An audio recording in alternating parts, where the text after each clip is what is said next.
केंद्रीय मंत्री अनुराग ठाकुर ने कांग्रेस पर बड़ा वार किया है। उन्होंने कहा है कि कांग्रेस को मोदी फोबिया है।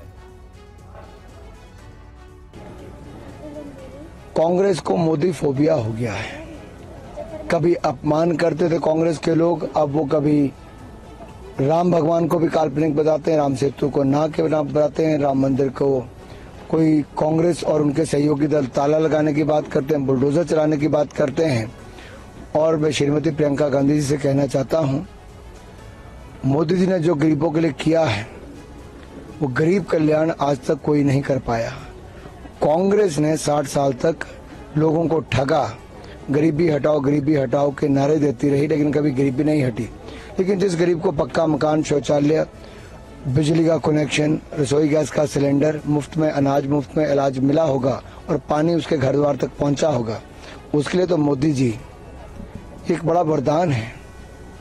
जो ईश्वर उनके लिए कर सकता है, वो ईश्वर की कृपा रही, तभी जाके ये सरकार बनी और ईश्वर की कृपा से ही गरीबों का कल्याण मोदी जी कर पाए। TV9 भारतवर्ष से खास बातचीत में अमित शाह ने कहा है कि जब तक बीजेपी का एक भी सांसद संसद में है, हम आरक्षण को हाथ नहीं लगाने देंगे। आरक्षण पर उन्होंने और क्या कहा, आइए सुनते हैं। बड़ा सवाल जो अब सबके सामने रखा जा रहा है वो ये है कि जैसे ही 400 पार हुआ उसके बाद ये लोग संविधान बदल देंगे, ये चीजें बदल देंगे। कांग्रेस बार बार कह रही है, आप लोगों के ऊपर आरोप लगा रही है। उनके पास कोई एजेंडा नहीं है। संविधान बदलने की ताकत इस देश की जनता ने 2014 से नरेंद्र मोदी जी को दी है। इसके लिए 400 पार नहीं चाहिए। उनको संविधान की बदलने की प्रक्रिया भी मालूम नहीं है। और अब आप आधा अधूरा पूछते हो, मैं पूरा कर देता हूं। वो आरक्षण के रेफरेंस में ही कह रहे हैं कि आरक्षण छीन लेंगे, भारतीय जनता पार्टी आरक्षण छीन लेगी। आरक्षण पर डाका डालने का काम कांग्रेस पार्टी ने किया है। हम पर तो आरोप लगा है, इन्होंने तो कर चुके हैं कर्नाटक और हैदराबाद में, और ममता बनर्जी ने बंगाल में मुसलमानों को आरक्षण देकर पिछड़ा समाज के आरक्षण पर, एससी के आरक्षण पर, एसटी के आरक्षण पर डाका डालने का काम किया है। मणिशंकर अय्यर ने के एक बयान ने कांग्रेस की परेशानी बढ़ा दी है। चीन को लेकर उन्होंने कुछ ऐसा कह दिया जिस पर बीजेपी हमलावर है और कांग्रेस सफाई देती फिर रही है। October 1962, the Chinese allegedly invaded India. Congress नेता मणिशंकर अय्यर के इस बयान के बाद सियासी उबाल है।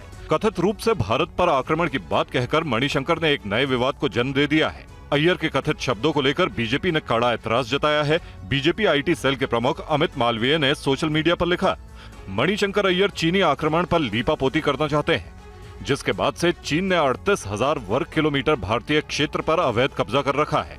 कांग्रेस का चीनियों के प्रति प्रेम क्या दर्शाता है? विवाद बढ़ता देख मणिशंकर अय्यर ने अपने बयान पर माफी भी मांग ली है। उन्होंने कहा कि कथित शब्द गलती से निकल गया। कांग्रेस ने अय्यर के बयान से अपने आप को किनारे कर लिया है।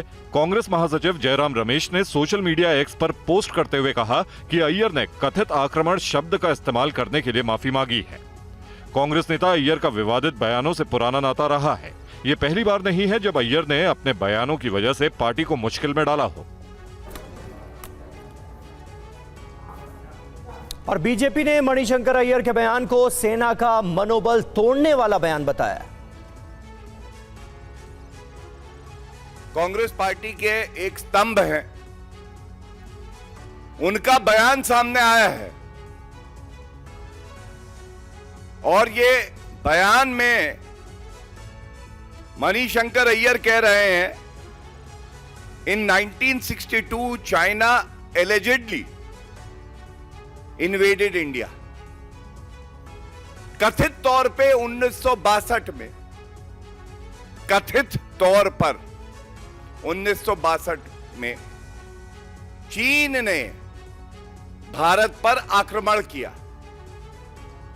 यह कोई साधारण बयान नहीं है।